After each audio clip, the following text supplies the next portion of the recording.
The Avengers versus the X-Men, Marvel's two premier superhero teams. Two teams that have fought before. With the way the MCU is progressing, will probably fight again. But in a fight like this, who's gonna ultimately come out on top? And really, is it even gonna be close? Let's get into it. Now, for this video, the Avengers are gonna have quite the stacked roster. A lot of the most powerful heroes in the MCU. Captain America is the leader of the team, and he gets a serious power upgrade if you give him Mjolnir. But even without it, he's basically the pinnacle of human potential. He's incredibly strong, that shield of his is nearly indestructible, he's one of the best fighters on the planet. I mean, Captain America is so impressive that he had Deadpool gushing and even Thanos shocked. Iron Man is basically the face of the Avengers, so with all his different suits of high-tech armor, well, he is seriously powerful. I mean, this is a guy who went one-on-one, mano-a-mano with Thanos with 4 Infinity Stones. Even if the fight didn't end too great for Tony, that is still insanely impressive. He's able to fight gods, genocidal robots, and is smart enough come up with an answer to any problem he faces. The god of thunder. For a lot of years, Thor was able to hold on to the title as strongest Avenger and most powerful hero in the MCU. Of course, the MCU has been constantly expanding ever since then, and a few people have passed him up. But he's still a god. He's still incredibly powerful. He's one of the only heroes who's legitimately shown off planetary level strength on screen. He's battled against some of the toughest villains out there. He's definitely powerful, but on a whole different level than most every other hero out there. I don't think it's any surprise that the Hulk is a little bit of a disappointment in the MCU. He started out super strong in the Incredible Hulk and the Avengers, had some nice showings in Thor Ragnarok, but then he lost to Thanos in Infinity War, became the Professor Hulk, and never managed to recover. But still, it's the Hulk. The big guy is incredibly strong, and he's had some great feats along the way, fighting against Thor, punching Surtur in the face, or even snapping the Infinity Gauntlet. Black Widow is the ultimate spy and assassin. She's one of the most agile and skilled fighters on Earth, and actually has some seriously powerful weapons. Like her Widow's Bite can not just send Ant-Man flying, but can actually stun Black Panther through his vibranium suit. Hawkeye is another ultimate spy and assassin, on top of being the world's best shot and marksman. There isn't a shot he can't make. The man just doesn't miss. And as the years have gone on, his arrow arsenal has just gotten more and more impressive. Hawkeye might not look it, but he can take down a lot of enemies with just one well-placed arrow. Spider-Man is low-key one of the most powerful heroes on Earth. He's strong enough to fight Hulk-level villains, he's fast and agile enough to dodge lightning and energy blasts and everything that comes his way. With his spider sense, well, the man is low-key omniscient to a certain degree. Winter Soldier is one of the best fighters and killers on the planet, except he doesn't really like doing the whole killing thing anymore. He's a super soldier, just like Captain America. He's dang near equal in a fight. With Bucky's skill and experience, well, he's a threat to anyone who crosses his path. Captain Marvel is basically in a class all her own compared to a lot of the other heroes in the MCU. Only a few can even remotely compare next to her now that she's had some massive upgrades from her new movie. Like, at her best, well, she's at least hundreds of thousands of times faster than the speed of light. She can fight against Thanos and overpower him. Even if he was wearing the Infinity Gauntlet, that's still better than anything else anyone has ever done. And she was legit able to reignite a star just based off her own raw power. She's truly in a class all her own.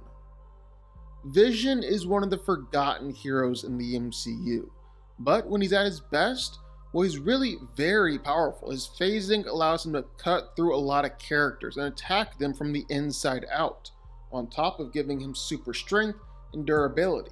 And you can't forget, he has a literal infinity stone in his forehead that he can shoot out at you.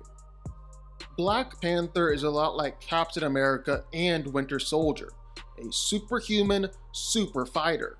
But what sets him apart from the bunch is his access to all the vibranium tech.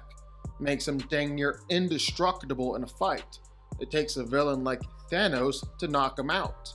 And if he stores enough energy inside the suit, well, he's able to floor Hulk level characters. Doctor Strange is the master of the mystic arts and the sorcerer supreme, easily showing off that he's the most powerful sorcerer on Earth and the greatest defense against any magical threat. And he's done some great things throughout the years, dealing with multiversal threats, fighting against Scarlet Witch, even fighting against Thanos with 4 Infinity Stones. However, while Strange has been able to battle against all sorts of enemies, he struggled to actually seal the deal and beat a lot of them. His greatest victory was over Dormammu, and then he only did it with the Time Stone, which he no longer has. Ant-Man might not be too impressive, but as soon as he transforms into Giant Man, that's a whole different story. He's got strength nearly on par with the Hulk himself. He's able to grow hundreds of feet tall, and is a threat to the likes of even Kang the Conqueror.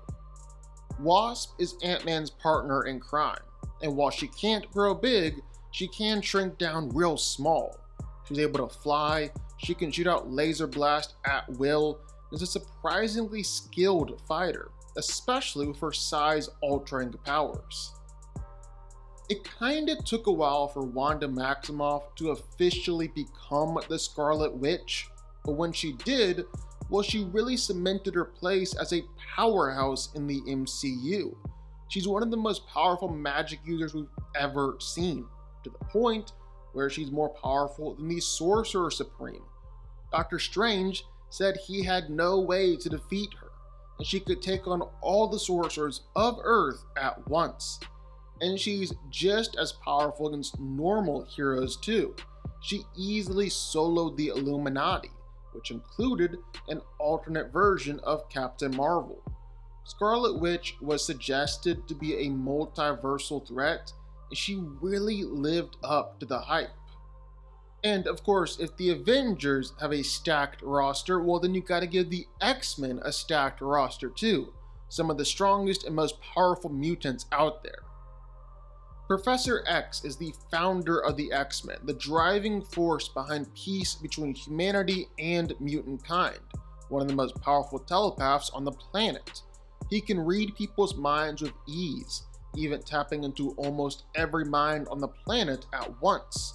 And once he's inside your mind, well, he can just simply shut it down with a thought, knock them out, take control of it, plant memories or suggestions. Basically do whatever he wants. It's really scary when you think about it. Charles is very, very powerful.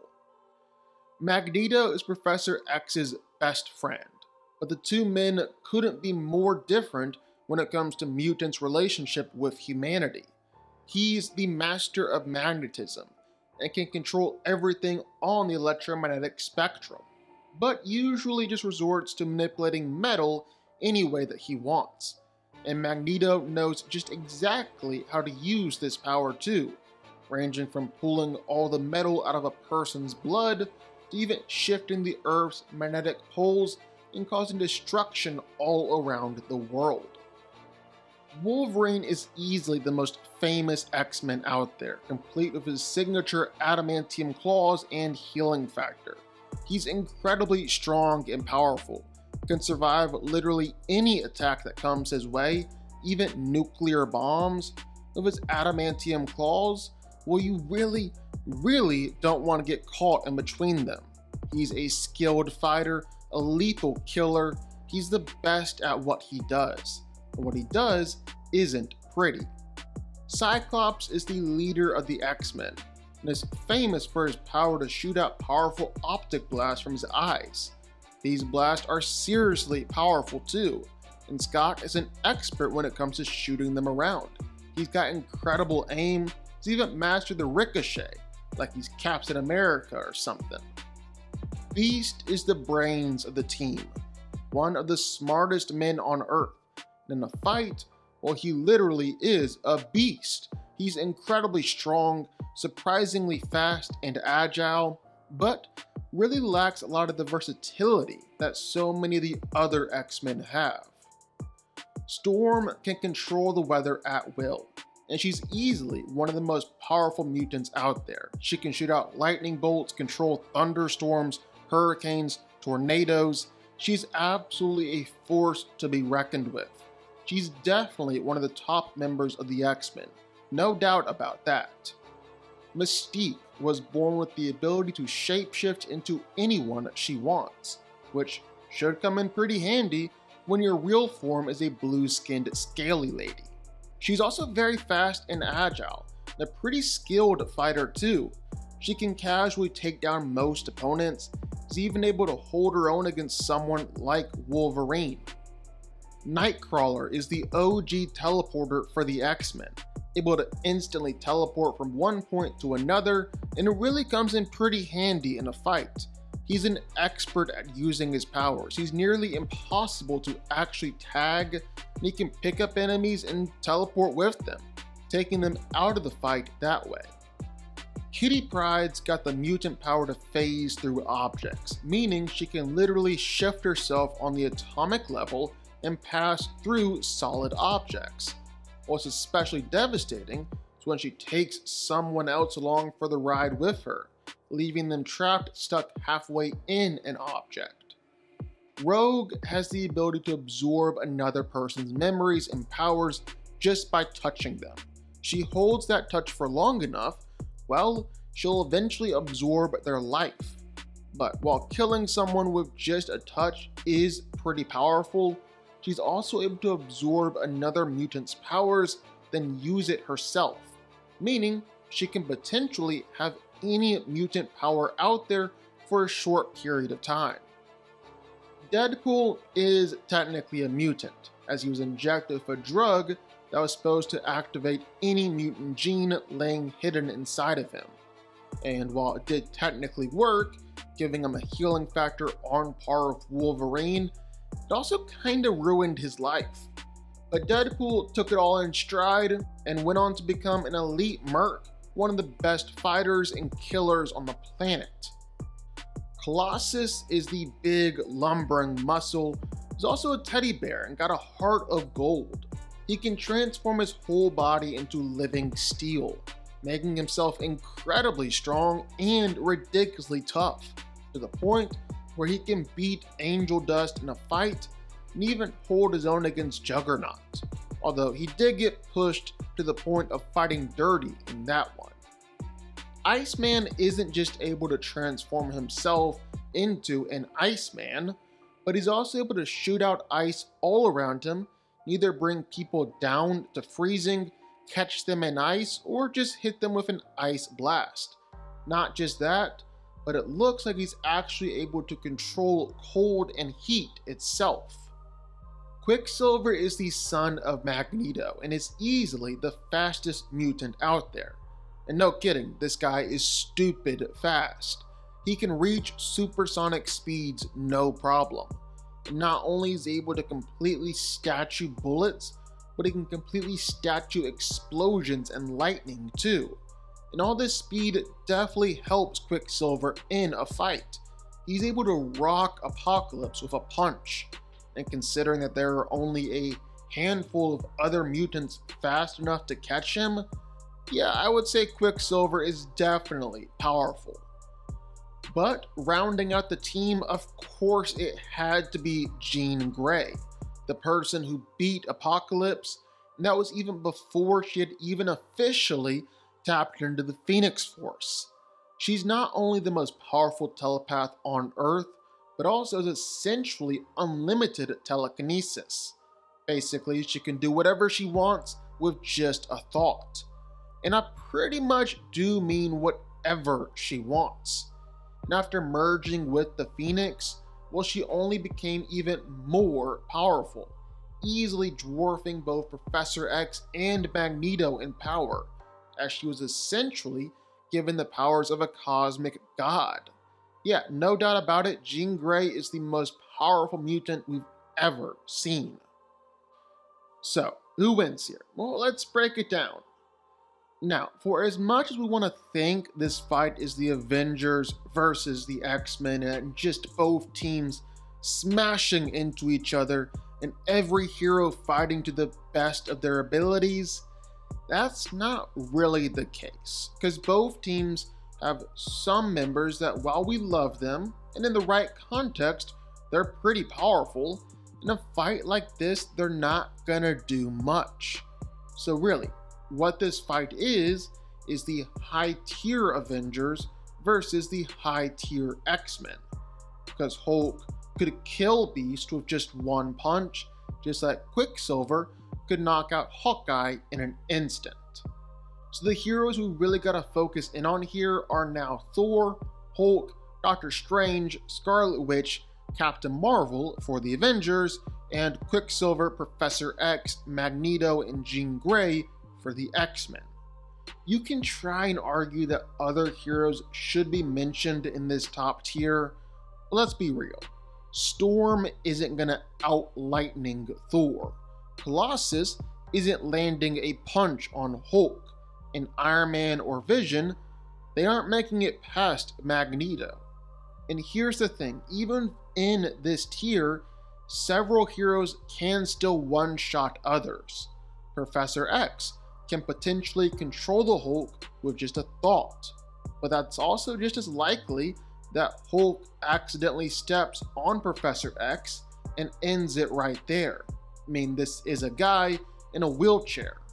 Magneto could potentially control Stormbreaker and send it right back at Thor. We've also never really seen Magneto show off the durability to survive a full-on onslaught from someone like Captain Marvel or Thor. Doctor Strange can potentially send them all off to a different dimension, but he can also be instantly knocked out by Quicksilver with just a punch.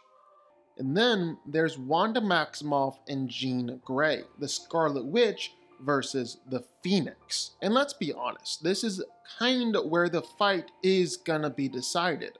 Because for how powerful Scarlet Witch is, well, she can wipe out most of the X-Men all by herself.